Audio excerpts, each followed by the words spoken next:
자, 이제 오늘 묵시와 이 계시에 대한 부분에서 계속 율법에 대한 그런 부분을 살펴보고 있죠.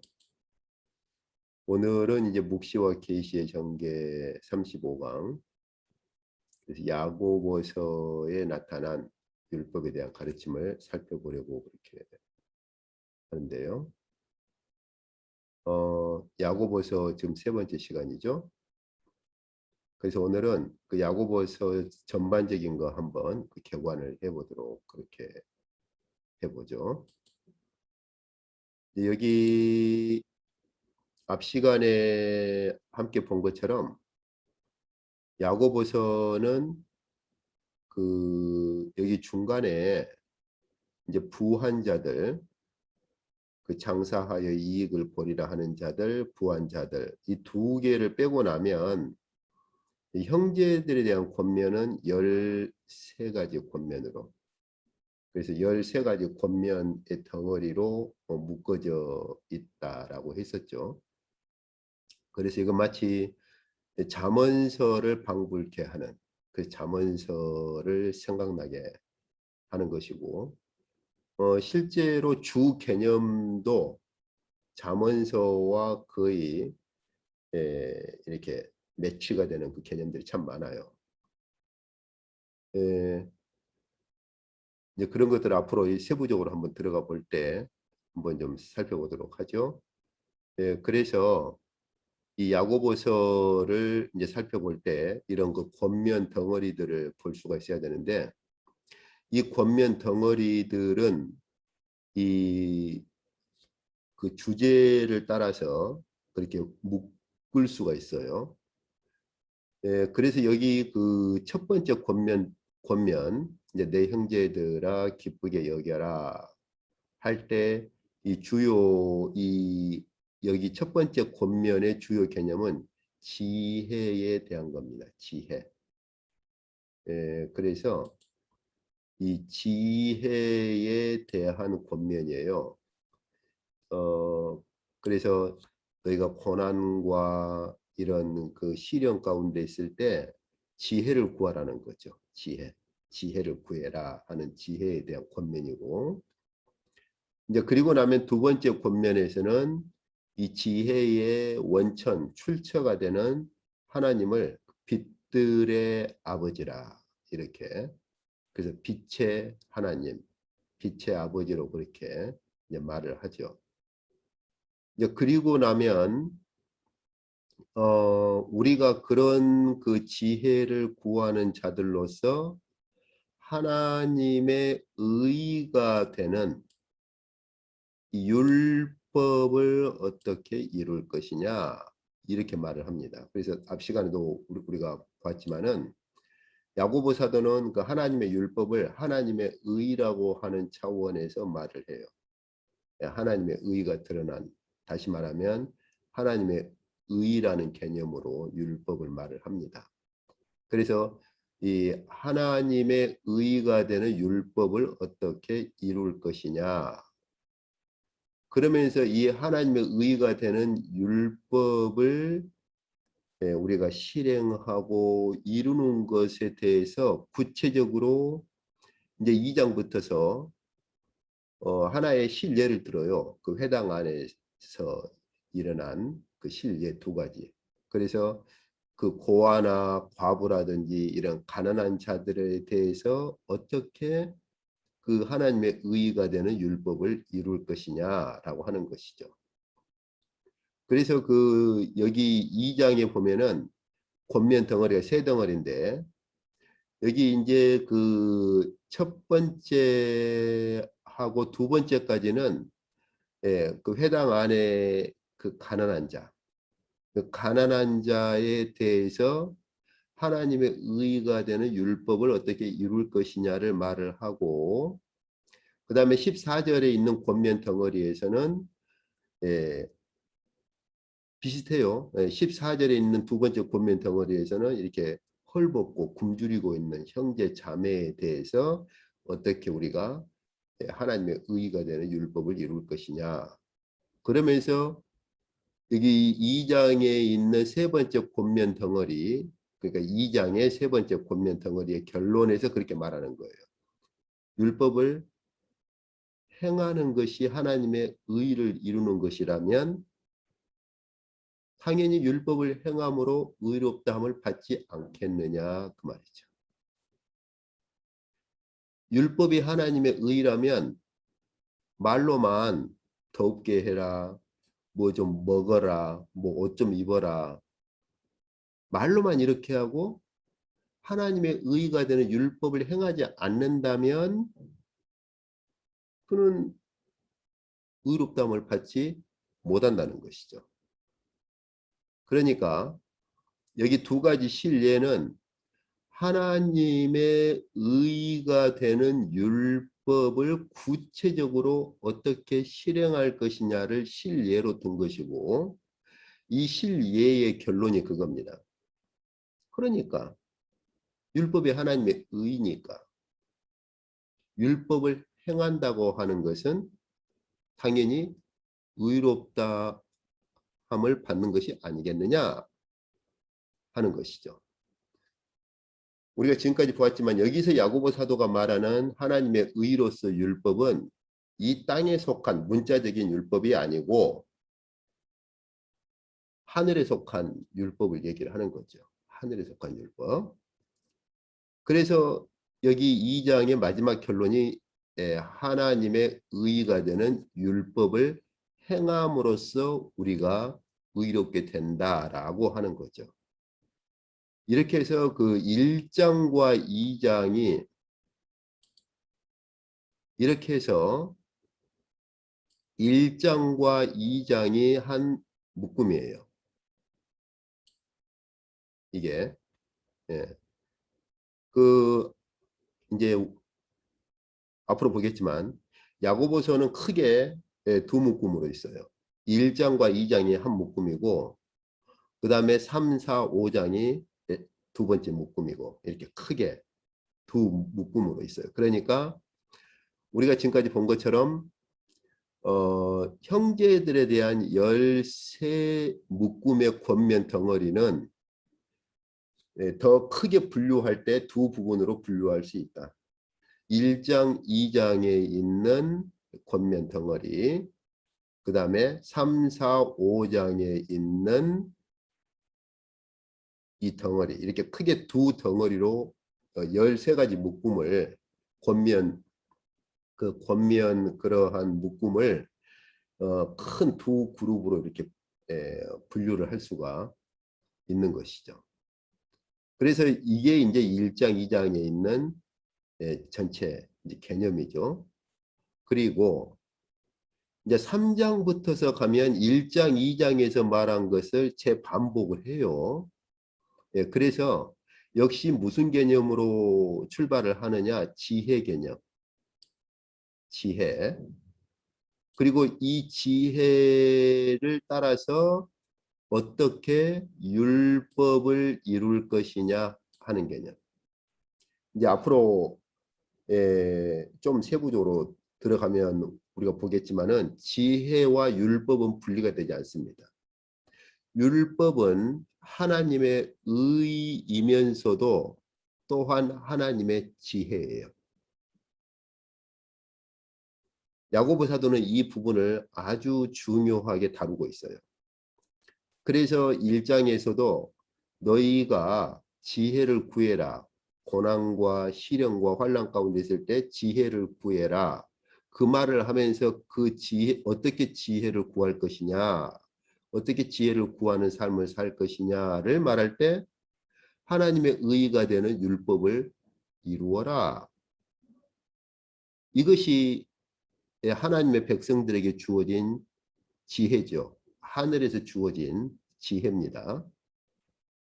그런데 이 두 번째 그룹으로 가면 야고보 사도는 이제 조금 더 구체적으로 그러면 이 지혜가 어떻게 오느냐를 말할 때 바로 성령으로부터 온다. 이걸 말해요. 성령으로부터 온다고. 그래서 이 지혜는 잠깐만요. 예. 그래서 이 지혜가 우리가 이 지혜를 어떻게 구할 수 있고 받을 수 있느냐? 이 지혜는 성령으로부터 온다. 그런데 흥미로운 것은 성령으로부터 주어진 이 지혜는요, 무엇과 관계를 가지느냐? 율법과 관계를 가져요. 앞으로 우리가 볼 거예요. 예. 결국 그렇다면 우리가 1장, 2장에서 보았던 이 중요한 이 첫 번째 그룹을 예, 두 번째 3, 4, 5장의 두 번째 그룹에서 다시 야고보 사도는 다시 반복하는 거예요. 그러면서 이제 그 경고하는 것이 회당 선생들이 회당에서 선생들이 가르칠 때 그들의 혀와 말로 형제를 정죄하면서도 한편으로 하나님을 찬양하는 이런 위험성들에 대해서 경고를 하죠. 그래서 교회 안의 형제들에게서도 형제를 정죄하고 판단하는 것에 대한 부분을 경고를 합니다. 이제 그리고 나서 이제 형제들에게 종말을 바라보는 삶을 어떻게 살아야 할 것이냐, 주님의 재림을 바라보는 삶에 대해서 여기 보면 하나, 둘, 셋, 네 묶음으로 이렇게 네 묶음에 걸쳐서 정말 주님의 재림을 바라보는 자들이 어떻게 살아야 할 것이냐를 이렇게 말을 하고 있어요. 이게 야고보서 전체 개관이죠. 이것이 이제 야고보서에 흐르는 겁니다. 그러면서 여기 4장 13절부터 5장 6절까지는 부한 자들에 대한 경고를 하죠. 예. 이 부한 자들에 대해서 경고를 해요. 그게 4장 13절의 한 묶음이고 5장 1절부터 시작된 두 번째 묶음. 이 두 묶음이 부한 자들에 대한 경고입니다. 이게 이제 야고보서의 전체 그 개관이라고 볼 수가 있거든요. 자, 그러면 우리가 이제 이 전체를 조금 더 이제 이렇게 분류해서 봐야 할 필요가 있는데, 그건 여기 보면 여기 그 가난한 자와 부한 자를 대조하고 있는 그 특성을 우리가 먼저 좀 살펴볼 수 있어야 합니다. 야고보서 전체에 걸쳐서 야고보 사도가 대조하고 있는 것은 가난한 자와 부한 자의 대조예요. 가난한 자와 부한 자. 그래서 방금 그 본 것처럼 그 1장 2절에서 그 15절까지에서도 환난과 시련 가운데 있는 자들에 대해서 권면할 때 야고보 사도가 낮은 형제와 부한 자들, 높은 형제들 간의 그 대조를 하는 걸 볼 수가 있어요. 그리고 또 2장 1절부터 그 13절에서 우리가 볼 때도 회당의 가난한 자와 회당의 부한 자를 또 대조하는 걸 볼 수가 있습니다. 그리고 이 2장 14절부터 26절까지에서 나타난 또 경제적인 어려움 가운데 있는 사람들을 대조할 때도 헐벗은 형제 자매와 그렇지 않고 자기는 충분히 가지고 있는 자가 말로만 왜 그렇게 어렵게 사냐 이렇게 말로만 하는 자 이렇게 서로 대조를 하고 있는 걸 볼 수 있어요. 그리고 여기 3장 1절부터 4장 12절까지에서도 성령의 지혜를 받은 자를 이제 낮은 자로 그렇게 말을 하고 회당 안에서 이렇게 어느 정도 위치를 가지고 상당한 이렇게 부한 위치에 있는 회당의 선생들하고 이렇게 대조하는 걸 또 볼 수가 있고요. 그리고 여기 이제 4장 13절부터 5장 18절까지를 보면은 고난 가운데서 낮은 자와 그리고 이런저런 사업을 하고 혹은 그 일은 시키고 나서 품삯을 안 줘가지고 그 착취를 함으로써 부자가 된 자들에 대한 경고, 이렇게 두 가지가 또 대조가 되고 있죠.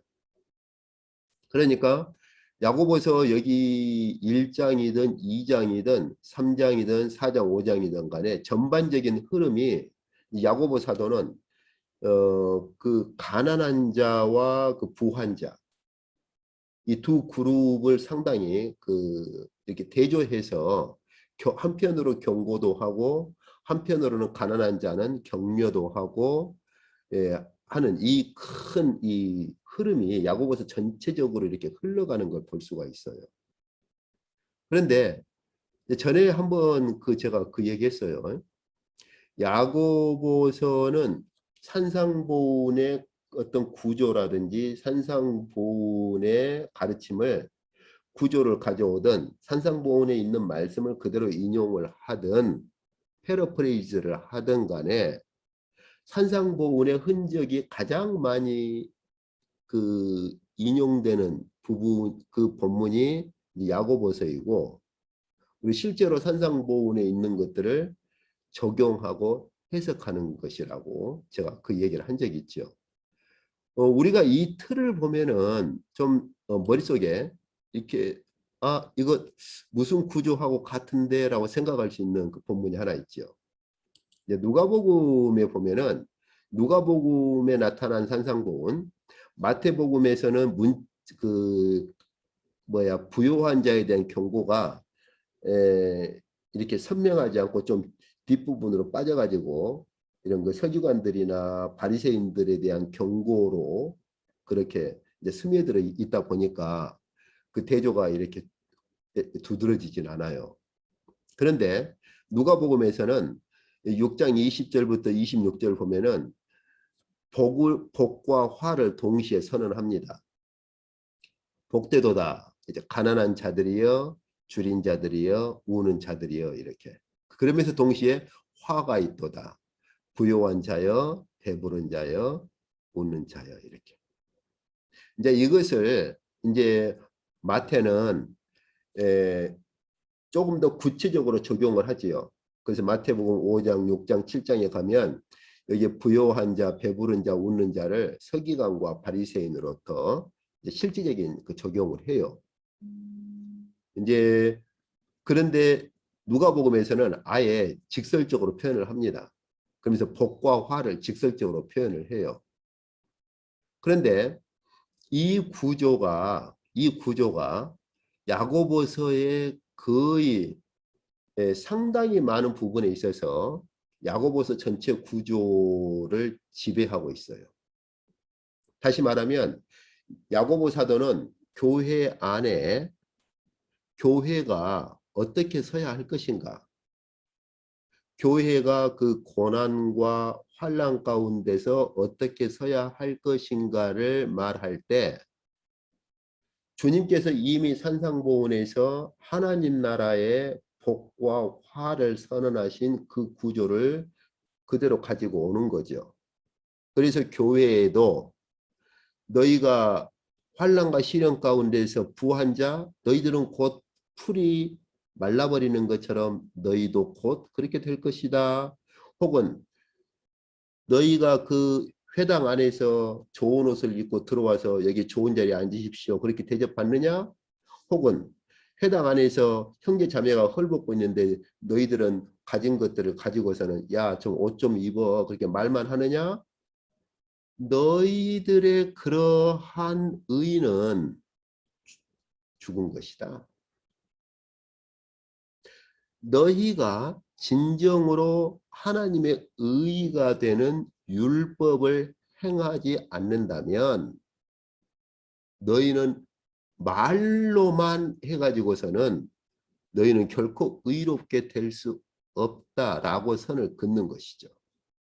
다시 말하면 그들은 결코 하나님의 의에 참여할 수 없고 하나님 앞에서 의롭다함을 의롭다고 여김 받을 수 없다라는 것이죠.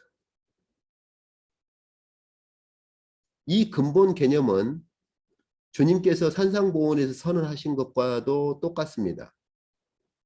산상보훈에서 복을 선언하시고 화를 선언하실 때 그때 근본적으로 부요한 자들, 배부른 자들, 웃는 자들, 이것은 마태 사도가 서기관과 바리새인으로 직접적인 적용을 하죠. 그들은 하나님 나라에 그들의 의, 서기관과 바리새인의 의로는 하나님 나라에 결단코 들어가지 못한다라고 선언을 하고서 마태복음 5장 6장에서 구체적인 실례를 가지고 적용하는 것과도 같은 거예요.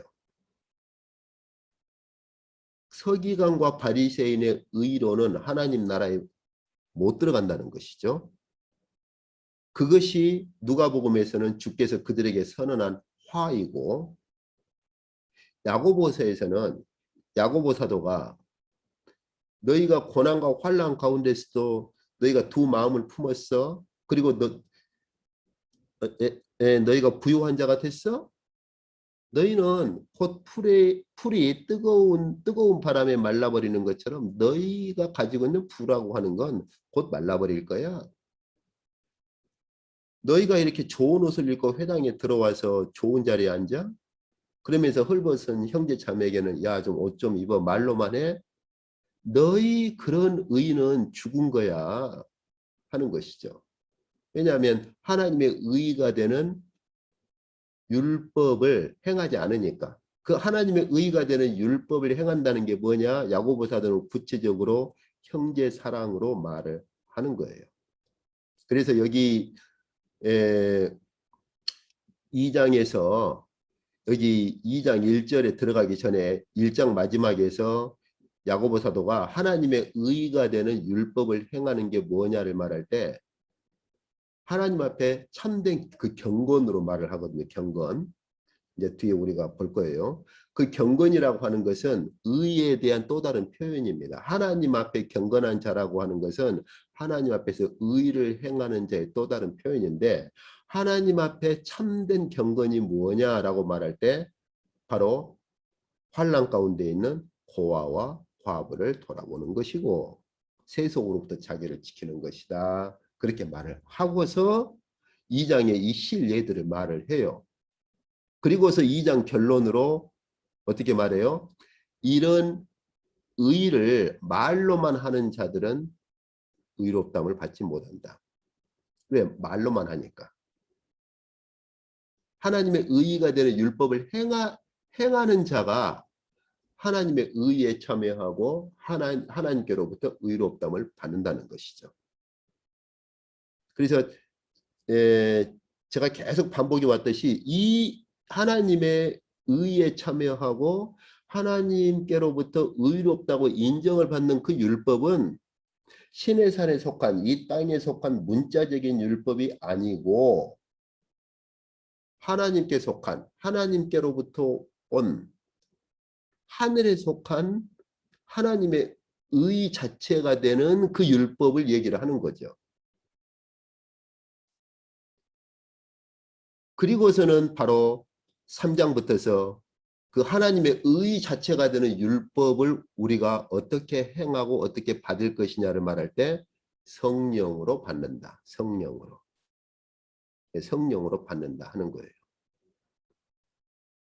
그래서 이 야고보서 전체가 이 산상보훈에서 주께서 선언하신 그 선언의 큰 틀을 야고보 사도는 그대로 다시 가져와서 교회에다가 다시 구체적으로 적용하고 산상보훈의 가르침을 풀고 해석하는 거예요.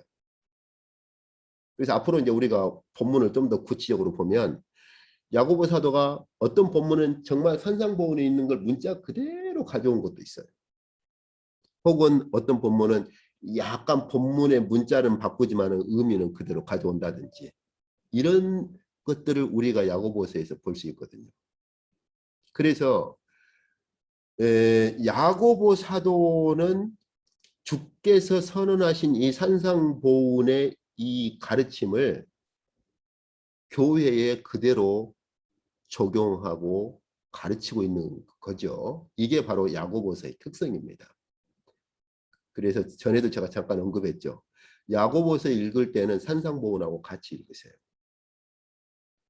아주 중요한 거죠. 그래서 잠깐 이 앞에서도 보았지만, 그래서 여기서 보면은 이제 한 번 더 이제 보면 알 수 있겠죠. 야고보서가 큰 두 묶음이라 그랬죠. 그래서 1장부터 2장까지가 먼저 조각조각 덩어리들은 어떤 덩어리라고 그랬어요? 여기 보면은 권면에 대한 덩어리, 중간에 부한 자들, 여기 4장과 5장에 있는 부한 자들에 대한 두 가지 권면 덩어리를 빼면 형제들에 대한 권면은 13가지 덩어리라고 했었죠. 그래서 여기 보면은 이 중간에 두 가지를 빼고 나면 13덩어리고 전체로는 15덩어리인데, 두 덩어리는 방금 저희가 본 것처럼 부한 자들에 대한 경고입니다. 그리고 나머지 13덩어리는 형제들에 대한 그 권면 덩어리예요. 그래서 형제들아 그렇게 부르던가, 내 사랑하는 형제들아 그렇게 부르는 거죠.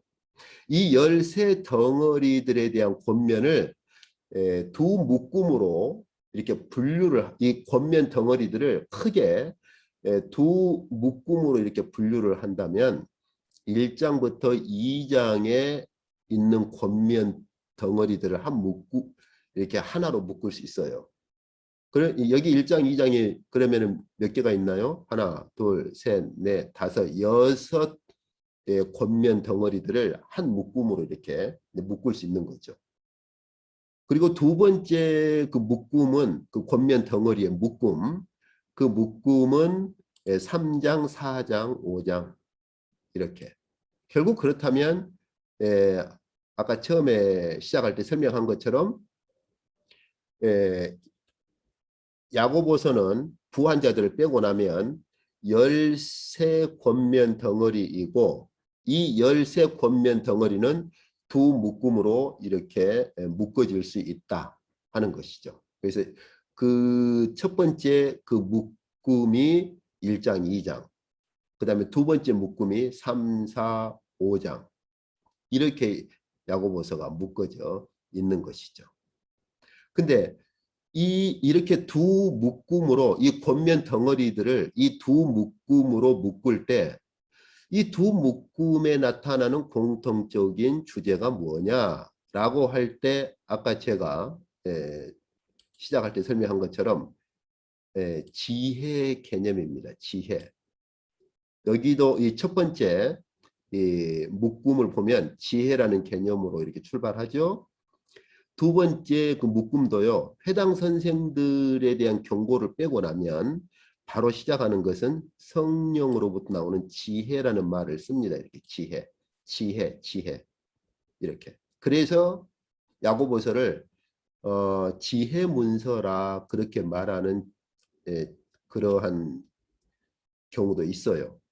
저는 이제 지혜 문서라는 말을 별로 좋아하지는 않습니다. 왜냐하면 야고보서를 마치 어떤 그 지혜 문서라는 말이 일종의 하나의 그 문서화 시키는, 그래서 좀 지혜 문서, 마치 그 이런 글을 쓰는 사람들이 지혜 문서 이 말을 쓰면은 상당히 뭐 좀 이렇게 배운 것처럼 그렇게 이런 그 뭐라고 그럴까요? 하여튼 좀 지혜 문서라, 이 지혜 문서 이런 말을 쓰면 고상한 척 들리고 마치 공부 좀 한 것처럼 그렇게 느껴질 수는 있을지 몰라도, 야고보서는 단순히 지혜를 말하는 하나의 문서가 아니에요. 예, 그거하고는 다릅니다. 그러나 분명한 건 지혜에 대해서 가르치고 있죠. 그래서 지혜에 대한 계시의 말씀이죠. 예, 그런데 여기서 저희가 발전되는 걸 볼 수 있죠. 여기 첫 번째 권면 덩어리에서는 그 권면 묶음, 이제 이 조그만 것들이 권면 덩어리라고 좀 구분합시다. 이건 권면 덩어리고 이건 권면 묶음을 봅시다.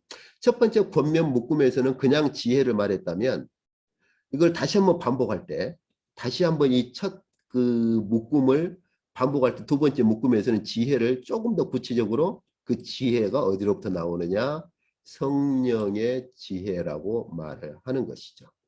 성령의 지혜. 그리고 두 번째는 이 지혜를 무엇하고 이 연결을 시킨다고 했습니까? 바로 율법이라고 하는 것. 율법. 그래서 이 율법은 하나님의 지혜라고 하는 것, 이것은 구약에도 그렇게 등장하는 개념이고, 율법은 하나님의 지혜라고 그렇게 말할 수가 있습니다. 그래서 실제로 이제 야고보 사도가 그 야고보서 1장에서 너희가 환난과 시련 가운데 있느냐 지혜를 구해라 그렇게 말하죠. 근데 이제 조금 그 야고보서에 대한 어떤 쓸만한 책들을 보면 이제 제가 한국에 있을 때 또 이제 좀 괜찮다고 하는 주석 같은 것들 보면 여기 지혜를 환난 가운데 있을 때 하나님의 뜻을 구하는 지혜 이렇게 설명을 시도하는 그런 글들도 있어요. 뭐 그럴 수도 있겠죠. 근데 그런 이 지혜를 우리가 환난 가운데 있을 때 하나님의 뜻이 무엇인가 이 하나님의 뜻을 구하는 지혜 이렇게 축소시켜서 지혜를 이해를 해버리면 야고보서 전체에 흐르는 그 큰 흐름 이 지혜를 야고보 사도는 하나님의 율법으로 말하고 하나님의 율법으로 그렇게 표현을 하고 이 하나님의 지혜가 드러난 이 하나님의 율법은 곧 하나님의 의이다. 하나님의 의라고 이렇게 말하고 있는 그래서 하나님의 지혜와 율법과 의가 가지는 관계를 놓쳐버리게 되는 거예요. 그래서 이제 앞으로 우리가 야고보서를 좀 보면 알 거예요. 여기 그 환난과 고난 가운데서 너희가 지혜가 부족하거든 지혜를 구해라 라고 할 때 두 번째 묶음에서는요. 그 환난과 고난 가운데서 우리가 어떻게 지혜를 받을 수 있느냐라고 말할 때 성령으로부터 온다고 말을 하는데 그 성령으로부터 오는 그 지혜의 열매가 뭐하고 일치가 되느냐? 율법을 이루고 율법을 완성하는 것들하고 일치가 됩니다. 예, 아주 중요한 그런 관계를 가지고 있어요. 그러니까 지혜를 단순히 우리가 환난 가운데 있을 때 하나님의 뜻이 무엇인가 이걸 구하는 지혜 그 정도만 보는 것은 굉장히 그 야고보 사도가 말한 지혜를 너무 축소시켜 버리는 거예요. 그 정도가 아닙니다. 그래서 앞으로 이제 야고보서 볼 때 이 부분들에 좀 초점을 맞추어서 우리가 보도록 할 겁니다. 그래서 정말 우리가 그 진정한 지혜가 뭐냐? 우리가 환난 가운데 있던 고난 가운데 있던 어떤 상황 가운데 있든지 우리가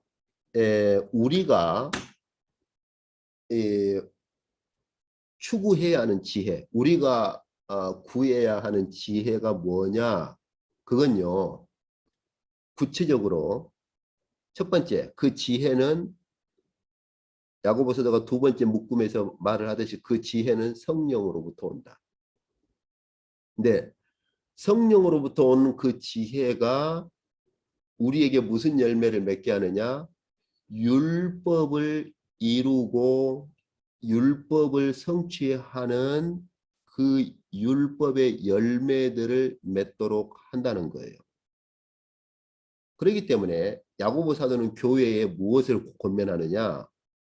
너희가 환난 가운데 있든지 고난 가운데 있든지 어떤 상황 가운데 있든지 너희는 하나님의 지혜 자체가 되는 그 율법을 구하는데 성령으로 너희가 그걸 구해서 너희가 성령으로 그것을 이루면 너희는 율법을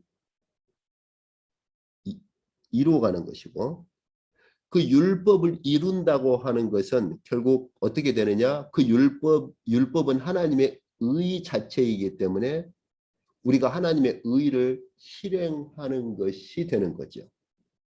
그러면 하나님의 의 자체가 되는 그러니까 이 땅에 있는 신의 산에 속한 문자적인 율법 말고 하나님의 의 자체가 되는 그 율법을 실행하면 우리는 어떻게 되느냐? 당연히 의로운 자들이 되는 거예요.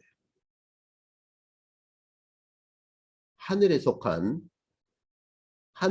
하나님의 의 자체가 되는 그 율법을 우리가 실행하면 그러면 우리는 당연히 의로운 자들이 되는 거죠. 근데 그렇지 않고 말로만 야, 좀 왜 그렇게 살아? 춥고 굶주리고 헐벗은 형제 자매가 있는데 옷 좀 입어. 먹을 것 좀 먹어. 말로만 이렇게 하는 것은 하나님의 의 자체가 되는 그 율법을 행하지 않는 거죠. 그러면 그는 결코 의로워질 수 없다고 말하는 거예요.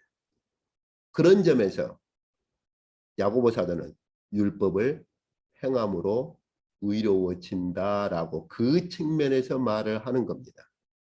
그 측면에서 이것이 야고보 사도가 가지고 있는 배경이에요. 이것이 이 배경을 모르고 야고보서를 보면 로마서하고 마치 엄청난 충돌을 일으키는 것처럼 이렇게 오해를 하는 거죠. 로마서에서도 사도 바울은 그 하늘에 속한 율법 자체를 말할 때는 사도 바울도 그것을 하나님의 의로 말을 해요.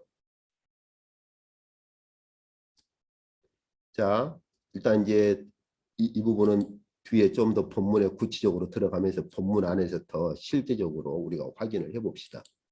그래서 방금 저희가 보았던 이러한 야고보 사도의 전체적인 가르침은 사실 어디서 온 거냐? 주께서 산상보훈에서 선언하신 산상보훈의 근본 개념을 가져와서 더 풀어서 해석하고 구체적으로 적용하는 겁니다. 그렇다면 우리는 야고보서에 있는 것을 더 정확히 이해를 하면 주님께서 산상보훈에서 말씀하고자 하셨던 것이 무엇인가를 더 정확히 알 수 있는 거죠. 그러잖아요. 당연히 주님과 함께 동행하고 주님과 함께 그렇게 주님의 제자로서 그러한 주님의 가르침을 받고 더군다나 성령이 임하심으로 성령께서 사도적인 그러한 큰 빛을 그렇게 주었다면 주께서 산상보훈에서 가르친 것을 누구보다 더 밝히 사도들이 더 밝히 그렇게 알 수 있었겠죠? 근데 그 가운데 야고보 사도는 바로 산상보훈을 더 적극적으로 이 산상보훈에서 주께서 말씀하신 것을 가져오고 인용하고 또 산상보훈에서 말씀하신 의도를 가지고 교회에 권면을 하는 거죠. 그래서 야고보 사도의 이 야고보서의 가르침과 산상보훈을 함께 봐야 되고 그러면 주께서 산상보훈에서 말씀하고자 하셨던 그 의도가 무엇인가 하는 것을 우리는 더 밝히 알 수가 있는 것이죠. 자, 이제 방금 가난한 자와 부한 자의 대조를 보았는데 이제 마지막으로 한 가지 더 아까 제가 말한 그 지혜가 야고보서를 끌어가는 중요한 그 주제 중 하나가 지혜라고 그랬죠. 이 측면을 좀 살펴봅시다. 그래서 이 아까 제가 설명한 대로 야고보서 1장은 지혜로부터 시작하죠. 너희가 환난과 고난 가운데 있을 때 지혜를 구해라. 이것이 1장, 2장까지 그렇게 지배를 해요. 그리고 나서 3장, 4장, 5장 두 번째 묶음으로 들어갈 때 역시 그 지혜를 좀 더 구체화시켜서 성령의 지혜라 이렇게 더 구체화시키죠. 그냥 지혜가 아니라 성령으로부터 오는 지혜 이렇게 더 구체화시킵니다. 이렇게. 자, 그러면 이 지혜로부터서 어떻게 이제 발전해 가는가? 여기 1장 1절부터 15절까지는 지혜를 구하는 자들이 환난과 시련 가운데 어떻게 서야 할 것이냐 이걸 말합니다. 근데 어떻게 서야 할 것이냐를 말할 때 하나님께 지혜를 구하는 자들은 가난한 자들로 낮아진 자들로 서라고 말합니다. 그래서 우리가 정말 하나님의 그 참된 율법을 구하는 자들, 하늘에 속한 율법을 구하는 자들은요, 가난한 자들로 낮아진 자들로 서는 것하고 분리되지가 않아요. 이것이 바로 하나님께 속한 그 하나님으로부터 나오는 그 지혜, 다시 말하면 그 율법에 표현된 그 지혜를 추구하는 자들에게 요구되는 겁니다. 그래서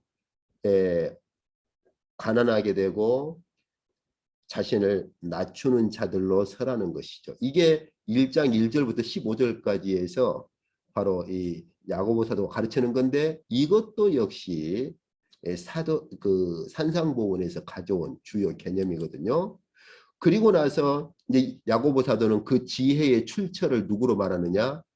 바로 하나님을 빛들의 아버지라 이렇게 말해요. 빛들의 아버지.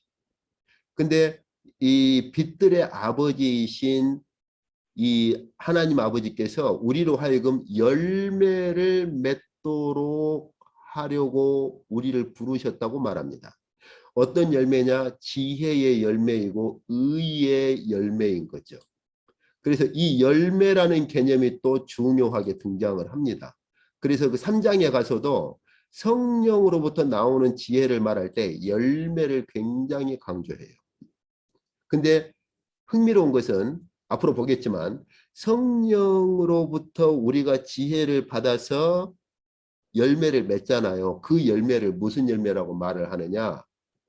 의의 열매라고 말하는데 야고보서에서 말하는 의는 바로 율법을 말하기 때문에 율법의 열매라고 야고보 사도는 직접적으로 그렇게 말합니다.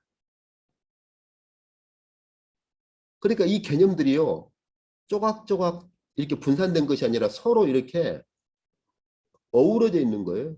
아주 서로 이렇게 어우러져 가지고 굉장히 아주 큰 이런 그 주께서 말씀하신 산상보훈에 아주 큰 그 빛을 이렇게 볼 수 있도록 하는 거예요. 마치 그 우리 뭐 스펙트럼이라고 하죠. 예, 일종의 그런 것과도 같은 거죠.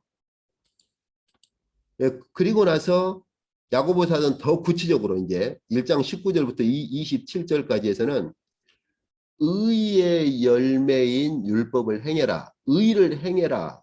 이렇게 말을 해요. 의를 행해라. 근데 이 야고보 사도가 말하는 이 의는 바로 율법을 가리키는 거죠. 하나님의 의를 행해라. 이렇게 말을 해요. 그러면서 1장의 마지막 결론이 뭐냐? 고아와 과부를 너희가 돌아보아라. 예, 고아와 과부를 돌아봐라.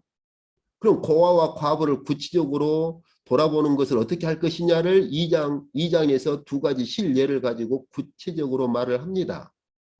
그래서 너희가 회당에서 부한 자가 오면은 여기 좋은 자리에 앉으십시오. 그 다음에 가난한 자가 오면 야, 너 아무 데나 앉아. 그러지 마라. 그러지 말라는 거죠. 왜요? 하나님께서는 가난한 자를 택하셔서 하나님 나라를 그렇게 주시지 않았느냐? 가난한 자에 대한 주제가 또 나옵니다. 이 가난한 자에 대한 주제는 여기 1장 1절부터 15절에서 야고보 사도가 이미 말한 것을 다시 여기서 반복하는 거예요. 너희가 환난과 고난 가운데 있느냐? 지혜를 구해라. 그런데 어떻게 지혜를 구할 것이냐? 가난한 자가 되어라. 자신을 낮추어라. 가난한 자가 되어라. 이 주제를 여기 회당의 실례를 들 때 여기 가난한 자 하나님께서 가난한 자를 택하셔서 하나님 나라를 주셨지 않느냐. 그러니까 너희가 가난한 자를 그렇게 차별하지 마라.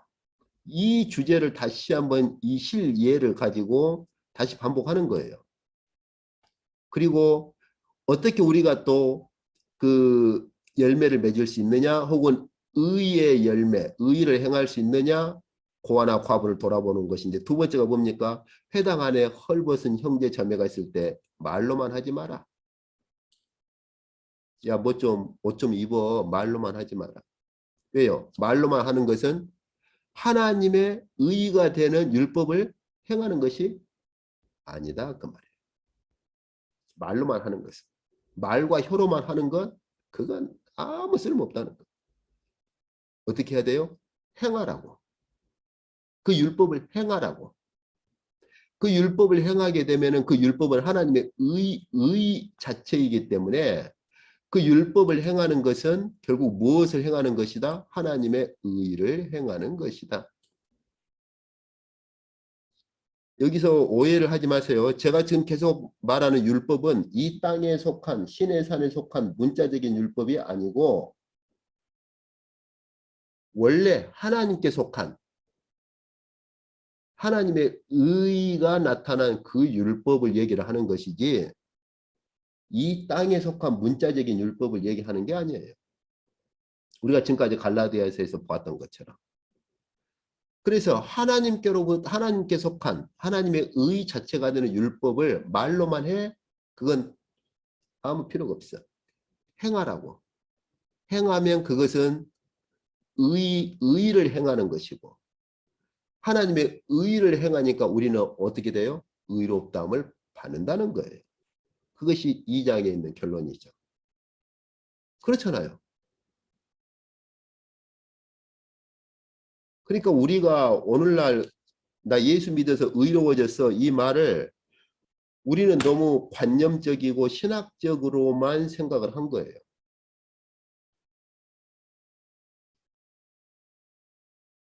예수 믿어서 예수님 피로 죄사함 받고 의로워졌어. 예, 맞습니다. 그런데 야고보 사도는 교회에 그것으로 끝나지 않는 거예요.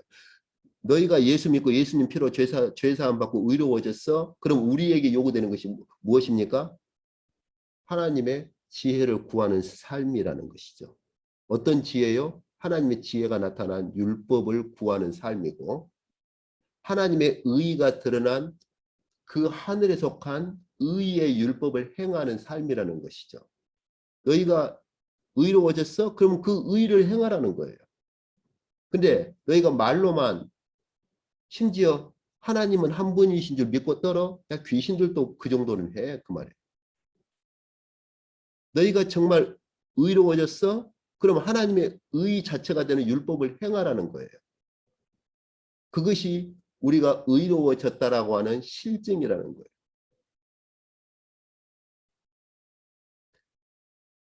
이 개념을 다시 반복을 합니다. 3, 4, 5장 두 번째 묶음에서. 그래서 이 성령의 지혜를 따라 살아야 할 것을 말을 할 때 회당 선생들이 형제를 정죄하고 판단하고 저주하는 그들의 혀와 말을 먼저 경고를 합니다. 그런 선생들 되지 마 하는 거죠. 어떻게 한 입을 가지고 하나님을 찬송하면서 한 입을 가지고 형제를 판단하고 정죄하고 비판해? 그런 선생들 되지 마. 오히려 너희는 더 큰 심판 받을 거야. 그러면서 뭘 말합니까? 성령으로부터 오는 지혜를 구해. 그 지혜를 받아. 이렇게 말을 하는 거예요.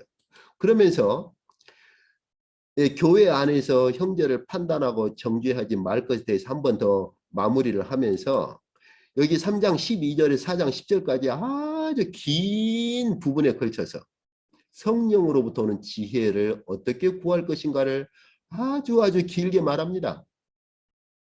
분량을 보세요. 3장 12절부터 4장 10절까지예요. 이 부분이 굉장히 중요한 부분이에요. 그래서 앞으로 우리가 야고보서를 볼 때 이 부분을 상당히 중요하게 우리가 다룰 겁니다. 우리가 어떻게 하나님의 의가 되는 혹은 하나님의 지혜가 되는 그 율법에 나타난 다시 말하면 하나님의 지혜가 반영된 그 율법의 가르침을 우리가 어떻게 받을 수 있느냐? 성령으로부터 받는다 그 말이에요. 그러니까 말로만 우리가 오늘날 우리가 굉장히 많이 그 많은 부분에 있어서 이렇게 연결이 되지 않고 산산조각 나 있는 것들이 뭐냐면 성령을 따라 삽시다. 교리적으로 원론적으로는 말들은 다 그렇게 하죠. 그런데 성령을 따라 사는 게 뭐예요? 어떻게 사는 것이 성령을 따라 사는 거예요? 야고보 사도는 오늘 구체적으로 말합니다. 성령을 따라 산다고 하는 것은 성령께서 하나님의 지혜 자체가 되는 하나님의 지혜가 표현된 바로 그 하나님의 그 율법을 우리에게 가져오신다는 거예요. 그래서 성령께서 우리 안에서 하나님의 지혜이고 의 자체가 되는 율법을 우리 안에서 이루시는데 그 성령께서 우리 안에 이루시는 그러한 열매들을 이 3장에 보면은 바울 사도가 말한 성령의 열매하고 거의 같은 것들이고요. 더 직접적으로 더 가까운 것은 뭐냐면요. 산상보훈입니다. 산상보훈의 팔복으로부터 산상보훈에 있는 것들하고요. 야고보 사도가 성령께서 우리 안에서 하나님의 의를 행하도록 하고 하나님의 지혜들을 행하도록 하는 것들을 몇 가지를 열거하는데 그것들은요. 산상보훈의 것하고 거의 일치가 돼요. 근데 성령께서 우리 안에서 하나님의 의를 행하도록 하고 하나님의 지혜들을 행하도록 하는 그 열매들을 뭐라고 하느냐? 의의 열매다. 다시 말하면 율법의 열매라고 말을 합니다. 그렇게 직접적으로 말을 해요. 그러면 우리는 이렇게 말할 수 있는 거죠. 성령을 따라 사는 게 뭐예요? 성령을 따라 사는 것은 이 땅의 신의 산에 속한 문자적인 율법이 아니고 성령을 따라 사는 것은 하나님께 속한 원래의 율법을 우리가 행하는 거예요. 그러면 우리가 하나님의 의 자체가 되는 율법을 행하면 우리는 의로워진 자들이 되는 거죠. 좀 더 구체적인 건 이제 앞으로 좀 봅시다. 그러면서 마지막 5장 그 결론으로서는 어떤 걸 말합니까? 이렇게 살아가는 사람들, 하나님의 우리가 어떤 상황 가운데 있든지 하나님의 지혜를 바라보고 그리고 그 우리가 그 하나님의 지혜가 표출된 하나님의 지혜가 담겨져 있는 그 율법을 행함으로써 우리가 하나님의 의에 이르르고 하나님의 의를 행하는 우리들에게 요구되는 것이 무엇이냐? 주님의 재림을 바라보라는 거예요. 그 주님의 재림을 바라보는 그 삶이 무엇이냐를 말할 때 이제 마지막 이제 결론 부분으로 가서 이제 주로 그 다루는 게 이 세 가지입니다. 원망하지 말 것, 맹세하지 말 것, 그리고 기도할 것. 이것이 뭐하고 일치가 되느냐? 여기 지혜를 구하는 자들이 여기 지혜를 구하는 자들에게 야고보 사도가 1장에서 하나님 앞에 자신을 가난한 자로 그렇게 만들어라. 가난한 자가 되어라. 자신을 낮추어라고 말하는데 이것이 바로 가난한 자 혹은 낮아진 자의 삶이에요. 이게 어디에서 드러나느냐? 산상보훈입니다. 이게 또 산상보훈이에요. 그러니까 야고보서를 읽을 때 산상보훈을 떠날 수 있느냐? 불가능해요. 그런데 참 안타깝게 사복음서 뭐 공관복음서를 전공한 사람은 나는 공관복음서 했어. 야고보서 나는 야고보서 했어. 그것이 가능하냐? 그런 게 아니에요. 그런 게 아닙니다. 야고보 사도는 주께서 선언하신 산상보훈을 최대한 교회에 풀어서 해석하고 가르치고 적용하고 있는 거예요.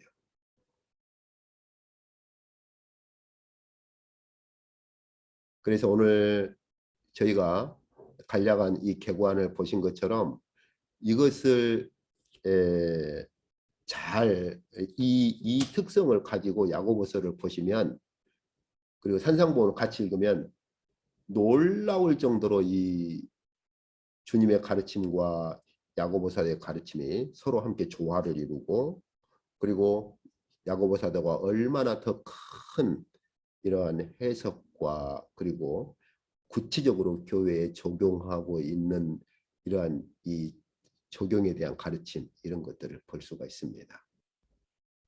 예. 다음 시간에 조금 더 해보도록 하겠습니다. 오늘 이쪽까지 하시죠.